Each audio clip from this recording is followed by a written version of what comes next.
I want to give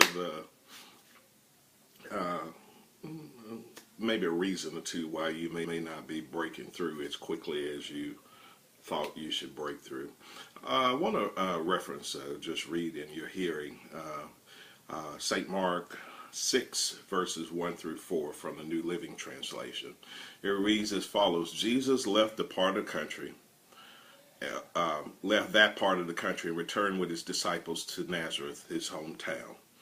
The next Sabbath he began teaching in the synagogue, and many who heard him were amazed. They asked, "Where did he get all this wisdom and the power to perform such miracles?" Then they scoffed. "He's just a carpenter, the son of Mary, and the brother of James, Joseph, Judas, and Simon, and his sisters live right here among us."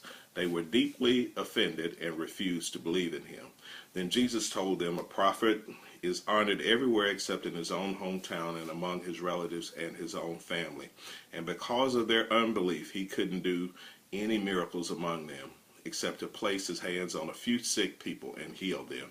And he was amazed at their unbelief. My word to you is, don't allow your local to limit your global. Most of your biggest haters, I mean, all of you, if we got to use this word, haters, all of us may have haters, but some of our greatest opposition will be in our own area code, in our own zip code.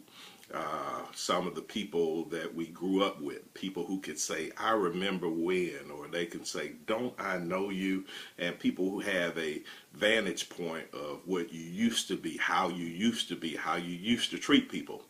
And many times those are the biggest stumbling block on our ascension to global heights, is that we're so often limited by our local, because that's where we face our fiercest opposition.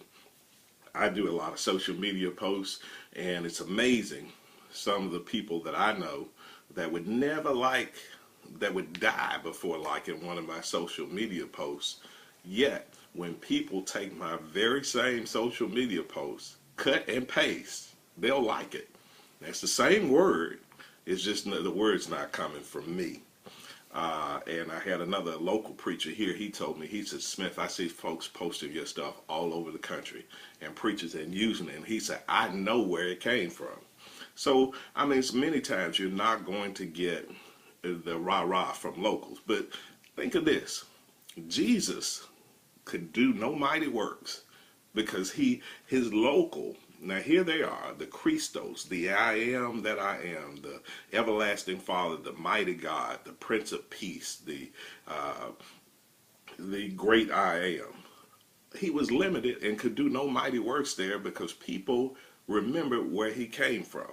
And I submit to you, child of God, that on your ascension globally, that there will still be folks trying to remember when you got caught cheating in the first grade.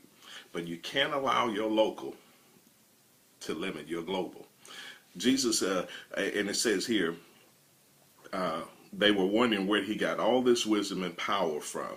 And then they scoffed, "He's just a carpenter, the son of Mary, and the brother of Jesus." People are limiting you because they remember that you grew up on Azalea Street, or you grew up on Saxon, or you grew up on Commons, or whatever street it may be in your city to where mediocrity is thought to be the norm.